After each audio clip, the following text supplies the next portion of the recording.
മുന്നിൽ നിൽക്കുന്നവർ സത്യമോ മിഥ്യയോ എന്നറിയാത്തൊരവസ്ഥ ആദ്യമായി രുദ്രനെ പിടിപെട്ടു. അവന്റെ മനസ്സിലേക്ക് കത്തിക്കരിഞ്ഞ 3 ജഡങ്ങൾ ഓർമ്മയിലേക്ക് ഇരച്ചു കയറി. അമ്മ, അച്ഛ, കുഞ്ഞി. സൂരജ് കരയില്ലേ? പൊട്ടിക്കരയുന്ന കുഞ്ഞ് സൂരജിനെ ആശ്വസിപ്പിച്ചുകൊണ്ട് തൊട്ടടുത്തായി കാണുന്നു അവന്റെ അച്ഛന്റെയും അമ്മയുടെയും അനിയത്തിയുടെയും കത്തിക്കരിഞ്ഞ ജഡത്തിനു മുമ്പിലിരിക്കുന്ന കുഞ്ഞി രുദ്രന്റെ മുഖം അവന്റെ ഓർമ്മയിലേക്ക് ഇരച്ചു കയറി വന്നു. അത്രയും നേരം കണ്ണുകൾ അടച്ചു നിന്ന രുദ്രൻ കണ്ണുകൾ വലിച്ചു തുറന്നുകൊണ്ട് മുന്നിൽ നിൽക്കുന്ന രാജശേഖരനെയും ലളിതകുമാരിയും നോക്കിക്കൊണ്ട് ചോദിച്ചു, അപ്പോ നിങ്ങൾ മരിച്ചിട്ടില്ലായിരുന്നോ? നിങ്ങൾ എന്റെ സൂരജിന്റെ? ഈശ്വര, എന്റെ ദേവി, എന്റെ സൂരജന്റെ അച്ഛനും അമ്മയാണോ ഞങ്ങളുടെ മുമ്പിൽ നിൽക്കുന്നത്? മിത്രയുടെ മനസ്സും ആകെ കലുഷിതമായി. സൂരജിന്റെ പേര് പറഞ്ഞതും ലളിതയും രാജശേഖരനും ഇടിവെട്ടേറ്റ പോലെ നിന്നുപോയി. സൂരജ് ഞങ്ങളുടെ മകനാണ്. അവനറിയോ മോന്? രുദ്രന്റെ ഇരുതോളിലുമായി കൈകൾ വെച്ച് ഉലച്ചുകൊണ്ട് രാജശേഖരൻ അവനോട് വിങ്ങിപ്പൊട്ടി കരഞ്ഞുകൊണ്ട് ചോദിച്ചു. അറിയാം. അത്രയും നേരം കരഞ്ഞു നിരുന്ന അവരുടെ ചുടിയിൽ ആദ്യമായി ഒരു പുഞ്ചിരി വിടർന്നു. ആ കണ്ണുകളൊന്ന് വിടർന്നു. എത്രയോ കാലത്തിനു ശേഷം തന്റെ മകന്റെ പേര് കേട്ടതുകൊണ്ടായിരിക്കാം ആ ദമ്പതികളുടെ മുഖത്തെ സന്തോഷം വാക്കുകളാൽ പറഞ്ഞറിയിക്കാവുന്നതിനും അപ്പുറമായിരുന്നു. കാളിയാർ മഠം. എന്താ ഭൈരവ, തേജമോന്റെ കാര്യം എന്തായി? എന്തെങ്കിലും പുരോഗമനം ഉണ്ടോ? ദേവരാജൻ ഭൈരവനോട് ചോദിച്ചു. നേരിയ പുരോഗതി ഉണ്ടെന്നാ ഡോക്ടർ പറഞ്ഞത്. പക്ഷേ ഇതുവരെ എന്റെ കുട്ടിക്ക് ബോധം വന്നിട്ടില്ല. എല്ലാത്തിനും കാരണം അവനാ, ആ രുദ്രദേവ്. അവനെ ഞാൻ വെറുതെ വിടില്ല. എന്റെ കുഞ്ഞൊന്ന് കണ്ണു തുറക്കട്ടെ. പണ്ട് തൃക്കോട്ടുകോവിലകത്ത് നടന്ന ദുരന്തത്തിനേക്കാളും വലുത് അവിടെ നടക്കാൻ പോകുന്നേയുള്ളൂ. കണ്ണിലെരിയുന്ന പകയോടെ ഭൈരവൻ ദേവരാജനെ നോക്കി പറഞ്ഞു. ആ സമയം ദേവരാജന്റെ മനസ്സിലേക്ക് പഴയ പല കാര്യങ്ങളും ഇരച്ചു കയറി വന്നു. ആ സമയം അയാളുടെ മുഖത്തുമുണ്ടായിരുന്നു ഒരു പുച്ഛച്ചിരി. നദീതീരത്ത് നിൽക്കുമ്പോൾ ഒരേ സമയം രുദ്രനും മിത്രയും രാജശേഖരനും ലളിതകുമാരിയുമെല്ലാം വല്ലാത്തൊരു മരവിച്ച അവസ്ഥയിലായിരുന്നു. അവർക്ക് തങ്ങളുടെ മനസ്സിലുള്ള അടക്കാനാവാത്ത സന്തോഷം എങ്ങനെയാണ് പറഞ്ഞറിയിക്കേണ്ടെന്ന് അറിയുന്നില്ലായിരുന്നു. മോൻ പറഞ്ഞ സത്യമാണോ? ഞങ്ങളുടെ മകൻ സൂരജ്, അവനിപ്പോ എവിടെയാ? അല്ല, നിനക്കെങ്ങനെ സൂരജിനെ അറിയാം? രാജശേഖരൻ കണ്ണീർ പൊഴിച്ചുകൊണ്ട് രുദ്രനോട് ചോദിച്ചു. ഈ സമയം രുദ്രൻ രാജശേഖരന്റെ ഇരുകൈകളും കൂട്ടിപ്പിടിച്ച് അദ്ദേഹത്തോടായി പറഞ്ഞു. ചെറിയച്ഛൻ എന്നെ മനസ്സിലായില്ലേ? ഞാനാ രുദ്രൂട്ടൻ. ഒരു നിമിഷം രുദ്രന്റെ തുറന്നു പറച്ചിൽ രാജശേഖരനും ഭാര്യയും തരിച്ചു നിന്നുപോയി. ആരോഗ്യ ദൃഢഗാത്രനായ ഒരു യുവാവായി തന്റെ മുമ്പിൽ നിൽക്കുന്ന തന്റെ ജ്യേഷ്ഠന്റെ പുത്രനെ കണ്ടതും അയാൾക്ക് അയാളുടെ സന്തോഷം പറഞ്ഞറിയിക്കാൻ പറ്റാവുന്നതിലും അപ്പുറമായിരുന്നു. മോനെ രുദ്രൂട്ട, നീയാണോ ഇത്? എന്റെ ദേവി, എനിക്ക് മനസ്സിലായില്ലല്ലോ എന്റെ കുഞ്ഞിനെ. രാജശേഖര വർമ്മ വിങ്ങിപ്പൊട്ടി കരഞ്ഞുകൊണ്ട് രുദ്രനെ ഇറുകെ കെട്ടിപ്പുണർന്നു. തൊട്ടടുത്ത് നിൽക്കുന്ന ലളിതകുമാരിക്കും താൻ ചെറുപ്പത്തിൽ എടുത്തുകൊണ്ടിരുന്ന രുദ്രനാണിതെന്ന് വിശ്വസിക്കാൻ കൂടെ സാധിച്ചില്ല. രണ്ടുപേരും രുദ്രനെ മാറി മാറി തന്റെ കൈകൾ കൊണ്ട് തലോടിക്കൊണ്ടേയിരുന്നു. ഈ സമയം 3 പേരുടെയും സ്നേഹപ്രകടനം കണ്ട് കണ്ണു നിറച്ച് സന്തോഷവതിയായി തൊട്ടടുത്ത് തന്നെ മിത്രയും നിൽപ്പുണ്ടായിരുന്നു. ചെറിയച്ച, അല്പസമയം നോക്കിയിരിക്കാം. എനിക്ക് അധിക നേരം നിന്നൂടാ, രുദ്ര ഇരുവരോടായി പറഞ്ഞു. അയ്യോ എന്റെ മോനെ, ചെറിയച്ഛൻ അത് ഓർത്തില്ല. മോൻ ഇവിടെ ഇരിക്കുക, എനിക്ക് ഒരുപാടുണ്ട് ചോദിച്ചറിയാം. രാജശേഖരൻ രുദ്രന്റെ കൈകൾ പിടിച്ച് അവനെ തൊട്ടടുത്തായി കാണുന്ന പാറക്കല്ലിന്റെ മുകളിൽ ഇരുത്തി. അവനെ ഉറ്റുനോയിക്കൊണ്ട് രാജശേഖരൻ ലളിതകുമാരി തൊട്ടടുത്തായി കാണുന്ന കല്ലുകളിന്മേൽ ആസനസ്ഥരായി. രുദ്രൻ മിത്രയെ നോക്കി. അവന്റെ നോട്ടത്തിന്റെ അർത്ഥം മനസ്സിലായതുപോലെ രുദ്രന്റെ അടുക്കലായി മിത്രയും ഇരുന്നു. എവിടെ നിന്നോ നല്ല സുഗന്ധമുള്ള പൂവിന്റെ ഗന്ധം അവിടെ ഇരിക്കുന്ന 4 പേരെയും ഒന്ന് തഴുകി തലോടിക്കൊണ്ട് കടന്നുപോയി. എത്രയോ വർഷങ്ങൾക്ക് ശേഷമുള്ളൊരു കൂടിച്ചേരൽ. അതിൻ്റെ സന്തോഷത്തിൽ പ്രകൃതി പോലും മനസ്സറിഞ്ഞ് പുഞ്ചിരിക്കുന്ന പോലെ തെളിച്ചമുള്ളൊരു കാലാവസ്ഥയായിരുന്നു അവിടെയെല്ലാം. രുദ്ര, എനിക്കറിയണം, എൻ്റെ കുഞ്ഞ് സൂരജ് അവനിപ്പോൾ ആരുടെ കൂടെയാ? തൻ്റെ മകനെ കുറിച്ച് അറിയാനുള്ള അമ്മ മനസ്സിൻ്റെ വെമ്പൽ രുദ്രന് പെട്ടെന്ന് തന്നെ മനസ്സിലായി. അതുകൊണ്ട് തന്നെ രുദ്രൻ ലളിതകുമാരിയുടെ കൈകളിൽ മുറുകെ പിടിച്ചുകൊണ്ട് പറഞ്ഞു. ചെറിയമ്മ ഭയപ്പെടേണ്ട, സൂരജ് അവനിപ്പോൾ എന്നെപ്പോൾ തന്നെ വളർന്നു വലുതായി ഒരു യുവാവായി മാറിയിട്ടുണ്ട്. രുദ്രൻ അങ്ങനെ പറഞ്ഞു ഇരുവരിലും തന്റെ മകനെ കാണാനുള്ള കൊതി ഒന്നുകൂടെ കൂടിയെന്ന് വേണമെങ്കിൽ പറയാം. പരസ്പരം മുഖത്തോട് മുഖം നോക്കി കണ്ണീര് പൊഴിക്കുമ്പോൾ തങ്ങളുടെ മനസ്സിൽ ആ കുഞ്ഞ് സൂരജിന്റെ മുഖം ഇരുവരും ഓർത്തെടുത്തു. ചെറിയച്ച, ഞാനൊരു കാര്യം ചോദിക്കട്ടെ? രുദ്രൻ പെട്ടെന്ന് അങ്ങനെ ചോദിച്ചപ്പോൾ രണ്ടുപേരും ഞെട്ടിപ്പോയി. പിന്നീട് രാജശേഖരൻ പുഞ്ചിരിച്ചുകൊണ്ട് പറഞ്ഞു. ചോദിക്ക് രുദ്രൂട്ട, എന്തായാലും ചോദിക്കുക. അത് പിന്നെ നിങ്ങൾ എങ്ങനെ ഇവിടെ എത്തിച്ചേർന്നു? അന്ന് തറവാട്ടിലപ്പോൾ കൊണ്ടുവന്ന കത്തിക്കരിഞ്ഞ മൃതദേഹങ്ങൾ ആരുടേതാ? എനിക്കൊന്നും മനസ്സിലാവുന്നില്ലല്ലോ ചെറിയച്ച. രുദ്രന് തന്നെ തല പെരിക്കുന്ന പോലെ തോന്നി. അത്രയും നേരം പുഞ്ചിരിച്ചു നിന്നിരുന്ന രാജശേഖരന്റെ മുഖം ദേഷ്യം കൊണ്ട് വലിഞ്ഞു മുറുകി. ഞങ്ങളുടെ തിരോധാനത്തിന് പിന്നില് ഒരൊറ്റ പേരേയുള്ളൂ, ചതി. ഒരു നിമിഷം ലളിതയുടെയും രാജശേഖരന്റെയും മുഖത്തെ ഭാവവ്യത്യാസത്തിലേക്ക് തന്നെ നോക്കി നിൽക്കുകയായിരുന്നു രുദ്രൻ. ചെറിയച്ചൻ എന്തൊക്കെയായി പറയുന്നു? ആരെ നിങ്ങൾ ചതിച്ച്? രുദ്ര ഇരുവരെയും നോക്കിക്കൊണ്ട് ചോദിച്ചു. അത് ഞങ്ങൾക്കറിയില്ല മോനെ, ആരാണെന്ന്. വർഷങ്ങൾക്ക് മുമ്പുള്ള ആ നശിച്ച ദിവസത്തേക്ക് ചെറിയച്ചൻ തിരിച്ചൊരു യാത്ര നടത്തി. അയാളുടെ മനസ്സിലൂടെ അന്ന് നടന്ന അനിഷ്ട സംഭവങ്ങളെല്ലാം ഓർമ്മയിലേക്ക് ഇരച്ചു കയറി വന്നു. അന്ന് ഞങ്ങൾ ക്ഷേത്ര ദർശനത്തിന് പോകുമ്പോൾ സൂരജനെ കൂട്ടാതിരുന്ന് നന്നായി എന്ന് തോന്നുന്നു. ഇല്ലെങ്കിൽ ഞങ്ങളുടെ കുഞ്ഞിയുടെ അവസ്ഥ തന്നെ എൻ്റെ മോന് വരുമായിരുന്നു. എന്നുവെച്ചാ? രുദ്രൻ സംശയത്തോടെ ഇരുവരോടായി ചോദിച്ചു. എന്നുവെച്ചാ അന്ന് ഞങ്ങൾ ക്ഷേത്ര ദർശനമെല്ലാം കഴിഞ്ഞ് തിരിച്ചു വരുമ്പോൾ വഴിയിലൊരു ഭാര്യയും ഭർത്താവും കൂടി അവരുടെ കാറ് ബ്രേക്ക് ഡൗൺ ആയതുകൊണ്ട് ഒരു സഹായം ചോദിച്ചു വന്നു. അന്ന് നല്ല മഴയുള്ള ദിവസമായിരുന്നു. അതുകൊണ്ട് തന്നെ രണ്ടുപേരെ അവിടെ നിർത്തിപ്പോകാൻ ഞങ്ങൾക്ക് മനസ്സ് വന്നില്ല. ഒരു നിമിഷം രാജശേഖരന്റെ ഓർമ്മകൾ വർഷങ്ങൾക്ക് മുമ്പുള്ള ആ നശിച്ച ദിവസത്തിലേക്ക് പോയി. അയ്യോ, ആകെ നനഞ്ഞല്ലോ, ഇതാ ടവല്, ഇതുകൊണ്ട് തുടച്ചോളൂ. ലളിതകുമാരി തൻ്റെ അടുത്തായിരിക്കുന്ന ദമ്പതികളോട് പറഞ്ഞു. ആ, താങ്ക് യു. അല്ല, നിങ്ങൾക്ക് എവിടെയൊക്കെ പോകണമെന്ന് പറഞ്ഞാൽ രാജശേഖരൻ പിറകിലിരിക്കുന്ന ആ വ്യക്തിയോടായി പറഞ്ഞു. ഞങ്ങൾ ഏതെങ്കിലും ഒരു ടാക്സി സ്റ്റാൻഡിൽ ഇറക്കി വിട്ടാൽ മതി. എൻ്റെ പേര് മനോജ്, ഇതെൻ്റെ ഭാര്യ ശില്പ. ഇവളുടെ വീട്ടിലൊരു സൽക്കാരം ഉണ്ടായിരുന്നു, അത് കഴിഞ്ഞ് വരുന്ന വഴിയാണ്. കാറ് പണി കൊടുക്കുന്ന കരുതിയില്ല. അധികം വൈകാതെ തന്നെ അവർ നാലുപേരും കൂട്ടായി. അയ്യോ, പാവം നല്ല ഉറക്കാണല്ലോ. എന്താ കുഞ്ഞുവായുടെ പേര്? ശില്പവതിയെ കുഞ്ഞിയുടെ തലയിൽ തലോടിക്കൊണ്ട് ചോദിച്ചു. രുദ്രാത്മിക എന്ന പേര്, കുഞ്ഞിയെന്ന് വിളിക്കും. ലളിതകുമാരി പുഞ്ചിരിച്ചുകൊണ്ട് പറഞ്ഞു.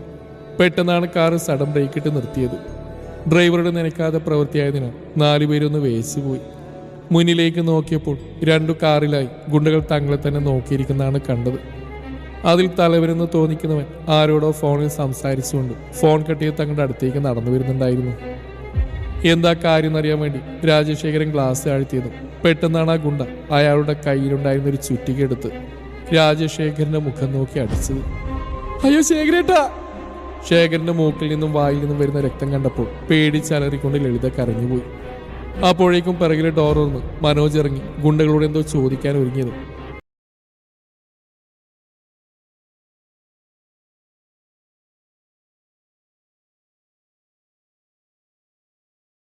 ശില്പയുടെ ദേഹത്തുണ്ടായിരുന്ന എല്ലാ സ്വർണവും ഗുണ്ടകൾ കൈക്കലാക്കി.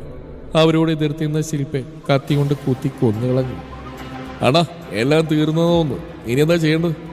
കൂട്ടത്തിലൊരുവൻ തലവനോട് ചോദിച്ചു. അത് പിന്നെ മുതലാളി പറഞ്ഞത് കുഞ്ഞടക്കം 3 എടുത്ത് കാറിലിട്ട് പെട്രോൾ ഒഴിച്ച് കത്തിക്കാനാ. അപ്പോഴാണ് ലളിതയുടെ കൈ കിടന്ന കുഞ്ഞ് ആർത്ത് കരഞ്ഞത്. നാശം, കരഞ്ഞ് നാട്ടുകാരറിയിക്കും. അതിനിങ്ങെടുക്ക്, ഇതാ ഈ തുള്ളി മരുന്ന് കൊടുത്ത് അപ്പം തീരും. കേൾക്കേണ്ട താമസം ലളിതയുടെ കയ്യിൽ നിന്നും കൊണ്ട കുഞ്ഞിനെ ബലമായി പിടിച്ചു വാങ്ങി. അപ്പോഴും അർദ്ധബോധത്തിൽ ലളിത വിങ്ങിപ്പൊട്ടി കരയുന്നുണ്ടായിരുന്നു. എന്റെ കുഞ്ഞ്, എന്റെ കുഞ്ഞ്, എന്റെ കുഞ്ഞ്. പക്ഷേ ഗുണ്ടകളൊന്നും ലളിത പറയുന്ന കേൾക്കുന്ന കൂടി ഇല്ലായിരുന്നു. അയാൾ തന്റെ കയ്യിൽ നിന്നും ഒരു തുള്ളി മരുന്ന് ആ കുഞ്ഞിന്റെ നാവിലേക്ക് ഇറ്റിച്ചു. അധികം വൈകാതെ കുഞ്ഞിയുടെ ശബ്ദം എന്നേക്കുമായി നിലച്ചുപോയി. ഒന്നുറക്കെ പൊട്ടിക്കരയാൻ കൂടി സാധിക്കാതെ ബോധം മറിഞ്ഞ് വീഴുമ്പോൾ ലളിത കാണുന്നുണ്ടായിരുന്നു ജീവനറ്റ തന്റെ പൊന്നുമോളെ കാറിലേക്ക് കിടത്തുന്ന ആ ഗുണ്ടയെ. അല്ലണ്ണ, ഇത് 4 പേരുണ്ട്. ഇതിൽ ആരെയാണ് കാറി കിടത്തേണ്ടത്? അയ്യോ, ഞാൻ മുതലാളിയോട് ചോദിക്കാൻ മറന്നുപോയി. ഇനി വിളിച്ചാൽ ചിലപ്പോൾ എൻ്റെ കഥ കഴിയും. അമ്മാതിരി സാധനമാണത്. ഒരു കാര്യം ചെയ്യും, 2 പേരെടുത്ത് കാറിലിടും, മറ്റേ 2 കൊക്കലേക്ക് തള്ളിയിട്ടേക്ക്. ഡ്രൈവറേയും കൂടി പിടിച്ച് കാറിലിടാൻ മറക്കണ്ട. കണ്ടാൽ ആക്സിഡന്റ് ആണെന്നേ തോന്നാവൂ, മറന്നു വേണ്ട. ശരിയാണ്. കേൾക്കേണ്ട താമസം ആ പയ്യൻ മനോജിനെയും ശില്പയും കൂടി കാറിൽ വലിച്ചു കയറ്റി. ഒപ്പം ആ ഡ്രൈവറെയും കൂടാതെ രാജശേഖരനെയും ലളിതയും ആഴമേറിയ കൊക്കയിലേക്ക് തള്ളിയിട്ടു. തലയിൽ നിന്ന് രക്തം വാർന്നു പോകുന്നുണ്ടാവും 2 പേരുടെയും ബോധം പോയിരുന്നു. അണ്ണാ, അവറ്റകൾ ചത്തിട്ടില്ല, ആ 2 അത് സാരല്ലടാ, ആടേറിയ കൊക്കയാ. വല്ല വന്യമൃഗങ്ങളും കഴിച്ച ഇല്ലെങ്കിൽ നാളെ ബാക്കി കിട്ടിയാലായി. അത് ശരിയാ, കൂട്ടത്തിലൊരുവൻ പുഞ്ചിരിച്ചുകൊണ്ട് പറഞ്ഞു. അധികം വൈകാതെ തന്നെ പെട്രോൾ ഒഴിച്ച് ഗുണ്ടകൾ ആ കാറിനെ അഗ്നിക്കിരയാക്കി. വലിയൊരു ശബ്ദത്തോടെ ആ കാറ് പൊട്ടിത്തെറിച്ച്. അപ്പോഴേക്കും ബോധം മറഞ്ഞുകൊണ്ട് രാജശേഖരൻ ലളിതകുമാരിയും കൊക്കയിലെ താഴ്വാരത്തിലേക്ക് ഉരുണ്ടു പോയിക്കൊണ്ടിരുന്നു. എല്ലാം കേട്ട് കഴിഞ്ഞതും രുദ്രനും ഇത്രയും ഇടിവെട്ടേറ്റ പോലെ നിന്നുപോയി. അപ്പോൾ അപ്പൊ തറവാട്ടിലേക്ക് അന്ന് കൊണ്ടുവന്ന ശവശരീരങ്ങൾ അത് മനോജിന്റെയും ശില്പയുടെ ആയിരുന്നല്ലേ? അതെ, അവരുടേതായിരുന്നു. രുദ്രന് ഒരേ സമയം സന്തോഷവും സങ്കടവും വരുന്നുണ്ടായിരുന്നു. ഒരു വശത്ത് സൂരജിന് തന്റെ മാതാപിതാക്കൾ കിട്ടിയ സന്തോഷമായിരുന്നെങ്കിൽ മറുവശത്ത് കുഞ്ഞിയെ നഷ്ടപ്പെട്ടില്ലെന്നോർത്ത് ദുഃഖവും. പിന്നീട് എന്തോ ആലോചിച്ചുകൊണ്ട് രുദ്രൻ രാജശേഖരനോട് പറഞ്ഞു, ചെറിയച്ച, നിങ്ങൾ എന്തുകൊണ്ടാണ് പിന്നീട് തറവാട്ടിലേക്ക് വരാതിരുന്നത്? രുദ്രന് തന്റെ ഉള്ളിലെ സംശയം ചോദിക്കാതിരിക്കാൻ സാധിച്ചില്ല. അത് പിന്നെ നിങ്ങൾ വരുന്നതിൻ്റെ 1 മാസം മുന്നെയാ ഞങ്ങൾക്ക് രണ്ടുപേർക്ക് ഓർമ്മ തിരികെ കിട്ടിയത്. ചിലപ്പോൾ ആ ഗുണ്ടകളിൽ നിന്ന് കിട്ടിയ അടികൊണ്ടായിരിക്കാം ഞങ്ങളുടെ ഓർമ്മ നഷ്ടപ്പെട്ടു പോയിരുന്നു. പിന്നീട് ഇവിടെ ഇടയ്ക്ക് വരുന്ന ഒരു സന്യാസി വര്യനുണ്ട്. അദ്ദേഹത്തിൻ്റെ പരിചരണത്തിലാണ് ഞങ്ങൾക്ക് ഓർമ്മ തിരിച്ചു കിട്ടിയത്. ആദ്യം ലളിതക്കായിരുന്നു ഓർമ്മ തിരിച്ചു കിട്ടിയെങ്കിൽ പിന്നീട് വൈകാതെ തന്നെ എനിക്കും കിട്ടി. നിങ്ങളെയൊക്കെ കാണാൻ വേണ്ടി ഉടൻ തന്നെ കാടിറങ്ങാനിരുന്നതാ. പക്ഷെ ഉരുളുപൊട്ടൽ സംഭവിച്ച് പാതയോരങ്ങളെല്ലാം വല്ലാത്തൊരവസ്ഥയിലാണെന്നും കുറച്ചു ദിവസം കഴിഞ്ഞെല്ലാം ശരിയാവും, അതുവരെ ഇവിടെ തന്നെ തങ്ങാൻ മൂപ്പം പറഞ്ഞുകൊണ്ടാ ഞങ്ങളിവിടെ നിന്ന്. അതൊരു കണക്കിന് നന്നായി. അതുകൊണ്ടാണല്ലോ മോനെ എനിക്ക് കാണാൻ സാധിച്ചത്. രാജശേഖരൻ നിറഞ്ഞ കണ്ണുകളോടെ രുദ്രനെ നോക്കിക്കൊണ്ട് പറഞ്ഞു, ചെറിയച്ച കരയില്ലേ, എല്ലാം ശരിയാവും. ഞാനല്ലേ പറയുന്നത്, നമ്മുടെ കുഞ്ഞിയെ കൊന്നമാരെയൊന്നും ഞാൻ വെറുതെ വിടില്ല. എത്ര വർഷങ്ങൾ കഴിഞ്ഞാലും കുഴി കുത്തി പുറത്തിടും ഞാൻ. പറയുന്നത് രുദ്രദേവ.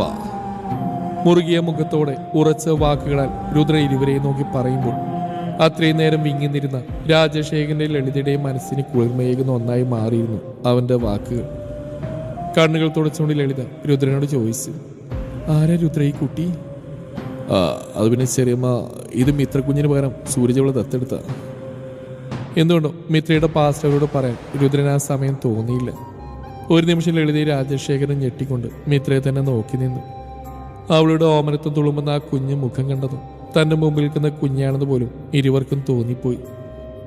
ഇരുവരും ഓടിച്ചെന്ന് അവൾ ഇറുകെ കെട്ടിപ്പുണർന്നു. മോളെ കുഞ്ഞി, അതെ, ഇതെന്റെ മോള് തന്നെയാ. അല്ലേ ശേഖരേട്ടാ, നമ്മുടെ സൂരജിനെ തെറ്റിയിട്ടില്ല, ഇതെന്റെ കുഞ്ഞിയാ. വിങ്ങിപ്പൊട്ടി കരഞ്ഞുകൊണ്ട് ലളിത ശേഖരനോട് പറഞ്ഞു. ആ സമയം ഇത്രയും വല്ലാത്ത സന്തോഷത്തിലായിരുന്നു. ഒരുപക്ഷെ താൻ അവരുടെ മരിച്ചുപോയ കുഞ്ഞിയുടെ സ്ഥാനത്താണെന്ന് അറിയുമ്പോൾ ഇരുവർക്കും തന്നോട് ദേഷ്യമാവുമെന്നാണ് മിത്ര കരുതിയത്. പക്ഷെ അവളെ ഞെട്ടിച്ചുകൊണ്ട് ഇരുവരും അവളെ കെട്ടിപ്പൊണ്ടുന്നപ്പോൾ അവളുടെ മനസ്സ് സന്തോഷം കൊണ്ട് നിറഞ്ഞു. രുദ്രമോനെ, എനിക്ക് കാണുന്ന സൂരജിനെ നമുക്കുടനെ തറവാട്ടിലേക്ക് പോകണം.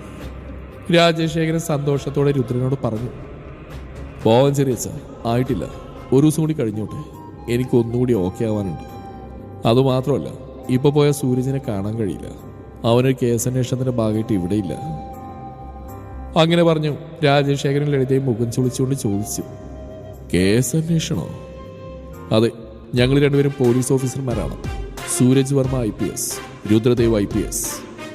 തന്റെ മകൻ നല്ലൊരു നിലയിലാണ് ഇപ്പോഴെന്നറിഞ്ഞതും ആ ദമ്പതികളുടെ കണ്ണുകൾ സന്തോഷത്താൽ നിറഞ്ഞൊഴുകി. രാജശേഖരൻ ലളിതയും ഇത്രയും രുദ്രനെയും ചേർത്ത് പിടിച്ച് നിൽക്കുമ്പോൾ രുദ്രന്റെ മനസ്സിൽ അന്ന് ഇവരെ ആക്രമിച്ച ആരായിരിക്കുമെന്ന ചിന്തയായിരുന്നു. ഇനിയൊരു പക്ഷേ മനോജിനെ ആക്രമിക്കാൻ വന്നപ്പോൾ തെറ്റുപറ്റി പോയതായിരിക്കുമോ? ഗുണ്ടകൾക്കല്ല, കൂട്ടത്തിൽ കുഞ്ഞിയെയും കൊല്ലണമെന്നല്ലേ ആ ഗുണ്ട പറഞ്ഞത്? അപ്പൊ ടാർഗറ്റ് അവർ തന്നെ ആയിരുന്നു. ആരായാലും ശരി, അവരുടെ സർവനാശം അടുത്തിരിക്കുന്നു. എന്റെ സൂരജിന് ഇത്രയും നാൾ അനാഥത്വത്തിന്റെ പടുകൂടിയിലേക്ക് തള്ളിയിട്ടത് ഏതവനാണെങ്കിലും ഞാൻ നരകിപ്പിച്ചേ കൊല്ലുകയുള്ളൂ. നരകിപ്പിച്ചോ? രുദ്രദേവാണ് ഈ പറയുന്നത്.